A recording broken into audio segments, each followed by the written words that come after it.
Story of King Brahmadatta. This story was shared by the Blessed One while residing in the Bodhi Grove near Kapilavastu, concerning Rahula's mother when she was still living in the palace.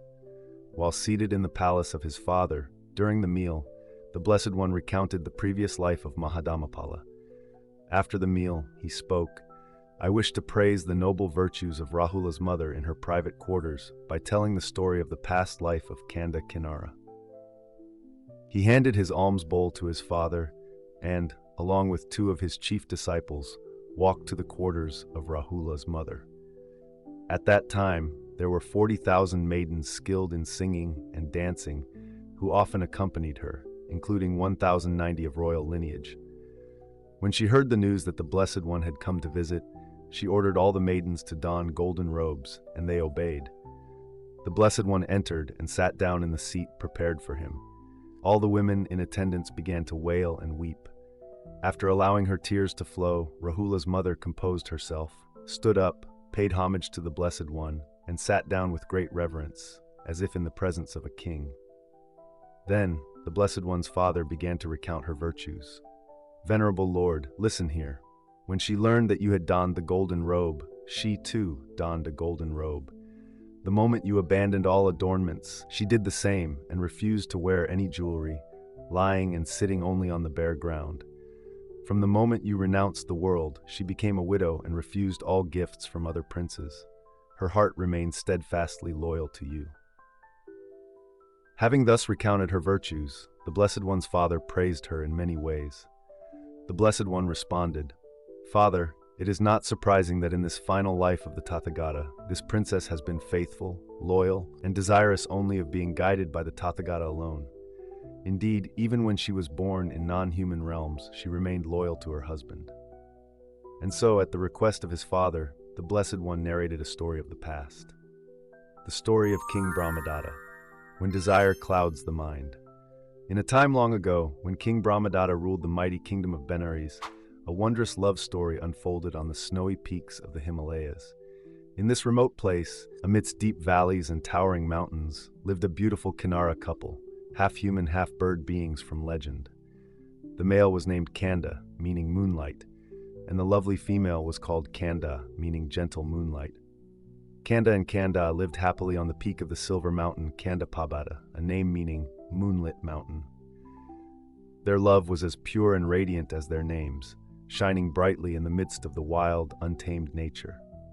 Meanwhile, in the distant city of Benares, young King Brahmadatta felt stifled by the palace life.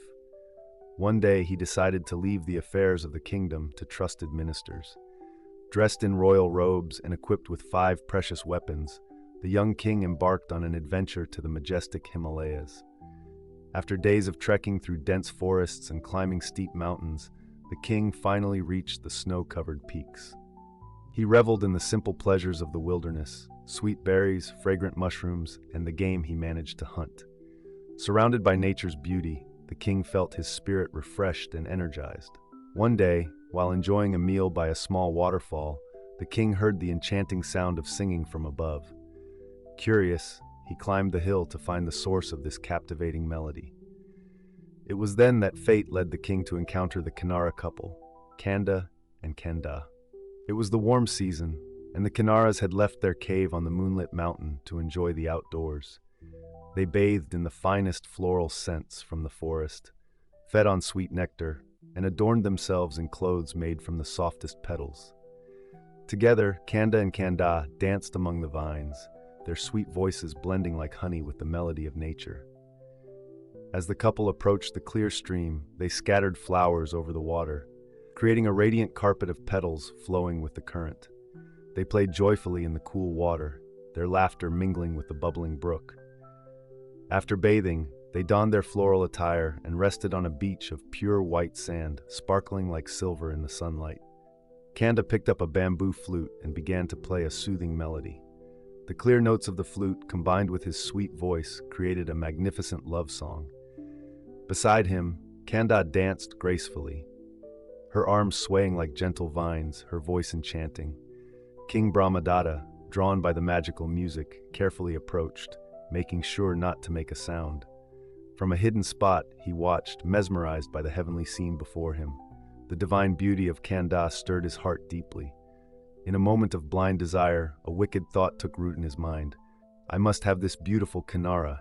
I will kill her husband and live here with her. With this dark intention, the king quietly drew his bow, aiming an arrow at Canda. In that fateful moment, the cruel arrow flew straight toward the heart of the Kinnara, who was lost in his love song. Canda cried out in pain, his voice trembling and weak. Blood flowed from his wound, soaking the delicate floral garment he wore. He felt life slipping away from his body, his breath growing labored and faint. But the greatest pain was not the physical wound. It was the overwhelming sorrow of leaving behind his beloved Canda. His heart burned with the fire of anguish and worry. Looking at Canda with tearful eyes, he whispered, "O moonlight, you are the gentle moon of my life. Now as I depart, my only sorrow is leaving you alone here." Tears rolled down his cheeks, mingling with the blood flowing from his wound. Canda felt his strength fading, like a small stream drying up under the scorching summer sun. He grasped Canda's hand, his voice weakening. "Canda, my love, I am wilting like the forest flowers in the cold wind, but what pains me most is seeing your sorrow." He tried to smile, though the smile was filled with pain. As death approached, Canda gazed deeply into Canda's eyes. He saw in them the reflection of their joyful life together. The mornings filled with birdsong, the nights bathed in moonlight on Canda and the peaceful moments they shared. His tears fell like a waterfall, soaking the earth beneath. "Oh, my moon," Canda whispered, "I leave this world with the pain of parting from you, but our love will endure forever, as eternal as the mighty Himalayas." What will happen next? Will the love of Canda save her beloved Canda? How will King Brahmadatta respond when he realizes the pain his desires have caused? These are the questions that lead us deeper into the lessons of love, loyalty, and the consequences of desire that unfold in this beautiful story. Stay tuned for the continuation of this enchanting tale, filled with emotion, wisdom, and the timeless teachings of the Buddha. Canda's sorrowful words echoed through the valley as his strength faded away. He lay motionless, his body limp and lifeless. For a moment it seemed as though all hope had vanished. Canda, unaware of what had just happened, was still lost in the joy of their surroundings, her voice rising in a sweet song. But then, seeing Canda turn away and lay still, her heart was gripped with fear. She hurried over to him, and when she saw the blood flowing from his wound, the terrible realization of what had happened hit her with full force. "No!" she screamed, her voice echoing through the mountains. "My beloved has been struck down." Her grief overwhelmed her, and she knelt beside Canda's still form, her tears falling like rain. She gently cradled his head in her lap, her hands trembling as she touched his pale face. King Brahmadatta, hidden nearby, watched the scene unfold. He believed Canda to be dead, and with a heart filled with pride and lust, he stepped forward from his hiding place, thinking his desires would soon be fulfilled. But as Canda looked up and saw the king, she knew instantly that this was the one responsible for her husband's suffering. Her heart burned with righteous anger and unrelenting sorrow. With a voice that shook with both fury and grief, she cried out, "You murderer, you have slain my beloved, the one who meant everything to me. How could you be so cruel, so heartless?" The king, unfazed by her accusations, spoke calmly, "Do not mourn for him. I have not come to take him from you without reason. I offer you a life of luxury and grandeur. Become my queen, live in a grand palace, and leave this wilderness behind." His words only deepened Canda's rage. She stood tall, her eyes blazing with fury, her voice trembling with disdain. "I would rather die than be with the one who took my love from me. You, driven by your desires, have destroyed the most precious bond I have ever known. How could you think I would ever be with you? I curse you, King Brahmadatta. May you never find peace or happiness. May your family suffer the way you have made me suffer." Her curse hung in the air, heavy with pain and loss, as even the winds seemed to carry her grief. The king, still untouched by her words, shook his head. "You misunderstand. You belong with me now. Let go of your sorrow." But Canda was unyielding.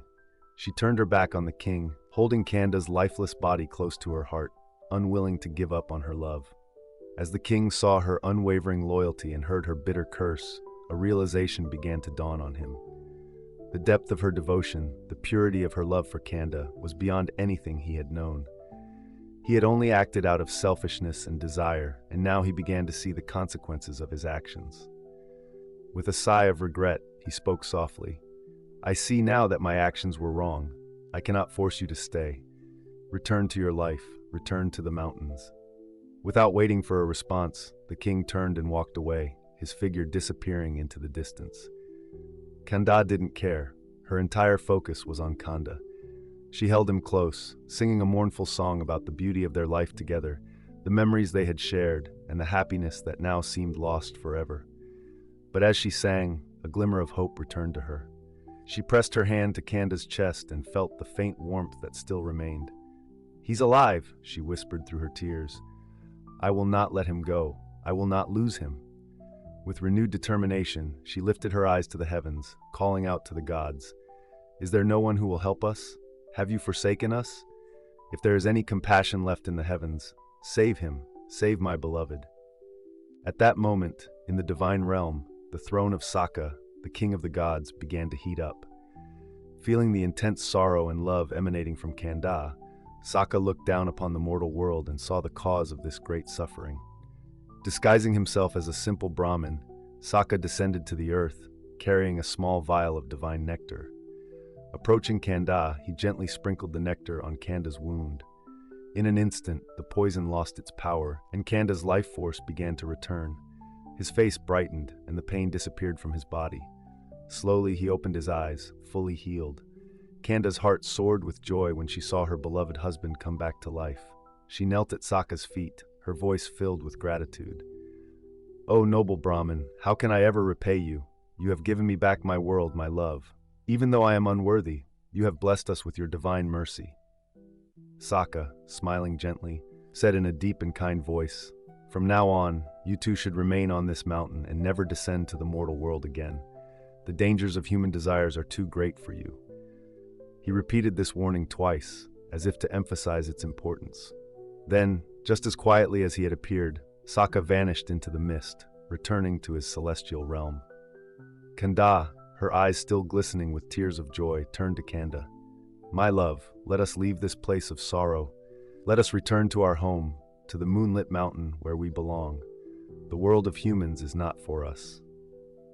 Taking his hand, she began to sing again, her voice clear and pure. "Let us go back to the moonlit mountain, where the streams run with beauty, and the air is filled with the sweet whispers of the wind through ancient trees. There we will find peace, away from the dangers of the world." Together, hand in hand, Canda and Candà rose into the sky, returning to their heavenly home. They left behind the human world with all its dangers, taking with them the lesson of love, loyalty, and the peril of desire.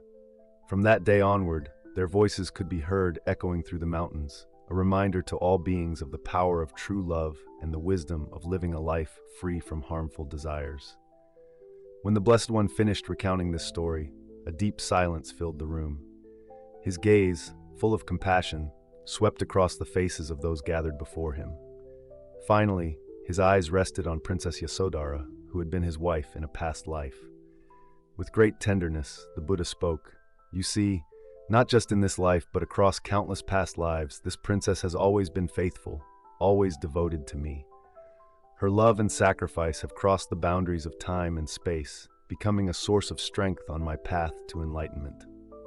After a brief pause, he continued, "In that time, Anuruddha, who you know as Ananda, one of my most dedicated disciples, was the king in the story. Rahula's mother, who you know as Rahula Mata, was the beautiful Kinnara Canda, and I was Canda, the Kinnara with unwavering love." As the Buddha spoke these words, it was as if the final piece of a puzzle fell into place, revealing the deep connections between souls across many lifetimes. It was a powerful reminder of the enduring nature of love, loyalty, and the ultimate journey towards truth. This story teaches us many valuable lessons. Do you believe that love and loyalty can transcend lifetimes, as in the case of Canda and Candà? How might we apply the lessons of this tale about desire, selflessness, and compassion to our own lives today? If this story has touched your heart, we invite you to share your thoughts in the comments below. Let's explore together the wisdom of these ancient stories and how they can guide us toward a more peaceful and meaningful life. Thank you for listening to the story of King Brahmadatta, When Desire Clouds the Mind. We hope the lessons from this tale will bring value and inspiration to your life. Don't forget to subscribe to our YouTube channel for more meaningful stories, and share this video with your loved ones so they too can benefit from these timeless lessons.